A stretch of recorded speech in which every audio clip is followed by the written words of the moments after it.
Okay, the SGX is telling us that we should get about a 25 to 30 point pop at the open. That's the level as we are looking at it, 18,367. So let's kick it off straight away with our list of stocks to watch. And topping that list is what else but Shree Cements. How's the performance looking, Nigel? Well, a little bit subdued, actually, Surbhi. You know, the stock as well, I think towards the end of trade was holding in the green. I think it came off a little bit and ended just mildly in the green. Now, the numbers, well, they were a little bit disappointing. On the top line, it was better, maybe because of higher power sales. Now, they don't give the segmental breakup, but that could be the only reasoning out there. The EBITDA front, where there was a miss of closer on 3.5% to around 4% in comparison to our poll. So margins did come at around 18.7%. We are working with a number of closer on 20%. The profit number looked better. I'll just tell you that in just a bit. The calculated EBITDA per ton, we have put in the, the EBITDA number with the volumes. And this shown a bit of an improvement, if you look at it in the last few quarters. So we're back at around 1,000 rupees odd, but I'll tell you what, the street wanted a little bit more. What went on? Sales volumes were more or less in line. 10 to 12% growth is what we're factoring in. It came in at around 10%.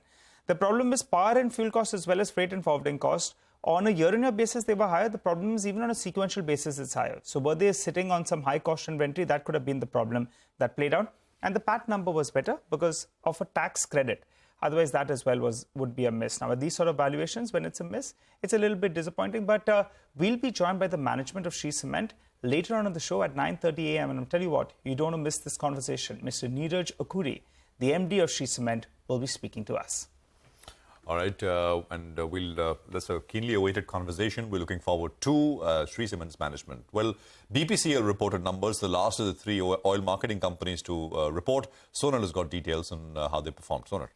Good set of numbers from BPCL. It was a refining-led beat yet again after HPCL and IOCL. To take you through the numbers, revenues declined 0.9% but higher than the poll. EBITDA also came in at 11,153 crore rupees versus an estimate of 8,239 crore rupees. Margins expanded 600 basis points at 9.4% and net profit at 6,500 crore rupees, an absolute beat on poll of 3,981 crore rupees. As I said, a refining-led beat. Reported margins came in at $21 per barrel versus an estimate of $12.50 per barrel. Jefferies has a buy rating with a target price of 445. They say that the receipt of share in subsidy of 30,000 crore rupees from the government is the next big trigger for the stock. New capex at Bina that they recently announced could lead to elevated debt levels for the company.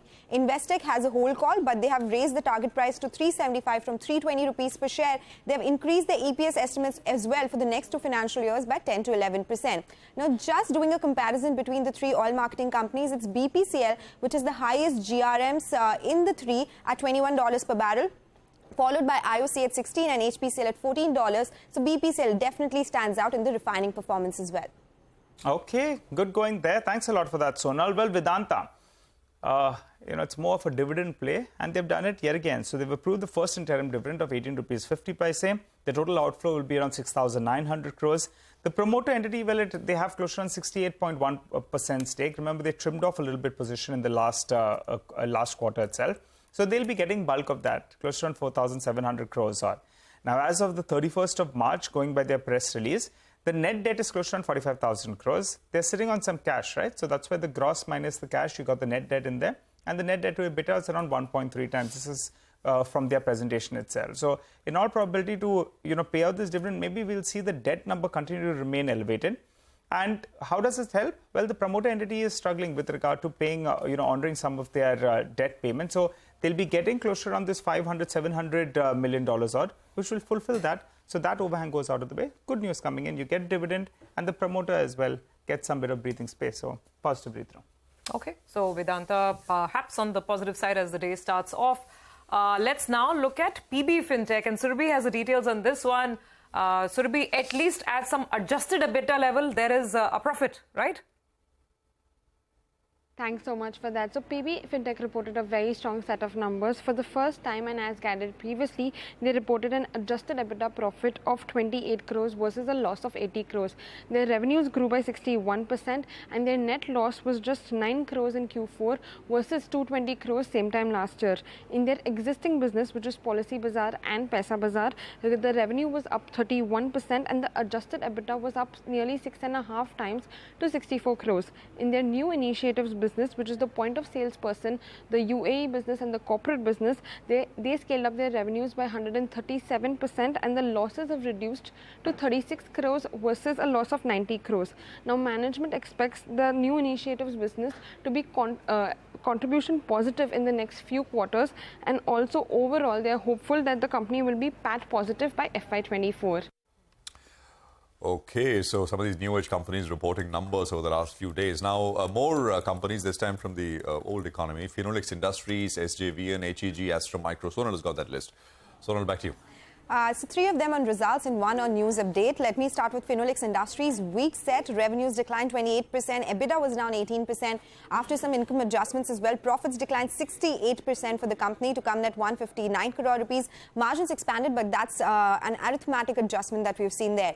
SGVN, on the other hand, reported strong set of numbers. FY23 numbers were strong as well. Revenues were up 56%, EBITDA up 117%. Margins expanded by almost 2,000 basis points, leading to a net profit increase of 126% for the company. Expect a green there. HEG, however, was a disappointment. Revenues declined 8%. EBITDA was down 21%. The margins have been declining in last couple of quarters from levels of 23% in quarter 4 of FY22, right now at 20%. So expect some red here. For Astra Micro, one of their subsidiary companies or joint venture companies actually bagged an order of 158 crore rupees from Defence Public Sector Undertaking. This is for supply of software-defined radio. So could see some green on Astra Micro today. Okay, all right. Thanks a lot for that, Sonal. Well, Abhishek joins us to tell us about some more earnings that he's tracking. Morning, Abhishek. Morning, Nigel. So to begin with, India Post Housing Finance, the gross NP ratio is at 6-quarter low of 2.86% when compared to 3.3% in the previous quarter. The AUM growth has been healthy at about 3.9% YOY and 11.1% sequentially, but that's not translated into the PNL. So the net income is down 16.8% quarter on quarter. The PAT is down about 10.5% quarter on quarter. The spreads, they have improved YOY but has declined on a sequential basis.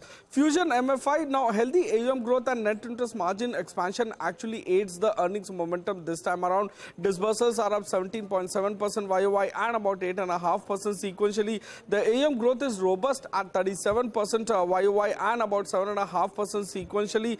The net income is up 46.8% YOY and about 16% sequentially, while the PAT is up 11.8% on a quarter-on-quarter basis. Asset quality has improved and net interest margin has expanded both YOY and quarter-on-quarter. Back to you. All right, so that seems like a good set from Fusion Micro. Abhishek, thank you very much for that. In fact, you can catch the management of the company. They will be joining in at around 9:50, so watch out for that interview as well. Quick recap of our entire top stock list to watch out for this morning. The ones that have positive news flow around them are BPCL, Vedanta, PB Fintech, SJVN, Astra Micro, Indiabulls Housing Finance, and Fusion Microfinance. Stocks with negative news flow are Shree Cement, Finolex Industries, and HEG. Okay, that's our stock list for the morning. Let's figure out what's happening in the world of commodities. Manisha Gupta joins in with the action. Manisha, good morning. Morning, and thank you for that, Surbhi. Well, we've seen crude oil prices gain overnight. Actually, the overall energy pack was trading in the positive. The gasoline prices are trading at a 5-week highs. The U.S. demand for gas is reaching 2021 highs as driving around becomes on the higher side. The price from OPEC and allies and Canada, where we have seen the supplies decline in recent weeks, also seems to be supporting. And there are statements from IEA, a report from JP Morgan, a report from Whitehall. All of that suggesting that the second half of this year is going to be tight and the demand better. In the meanwhile, the street also is watching out for the Chinese stimulus measures, and that is what is keeping the metal markets as well jittery. In absence of that and the strength in US dollar, we have seen some pressure come in for many of these metal prices. So copper prices are off its highs and there is weak demand from China. LME inventories have been rising as well. But the clear laggard or the underperformance really comes in from zinc. That is trading at 2.5-year lows even now in Asian markets. All right, Manisha, thank you very much for that. Well, we'll take a quick commercial break here. We have Rajesh Baheti of Crossseas Capital Services joining in to talk about SEBI's consultation paper on, limits on daily limits on F&O stocks. And a little later than that, after that, we'll have Sanjeev Bhasin of IIFL Securities with us to talk about markets and where he sees things. Stay with us.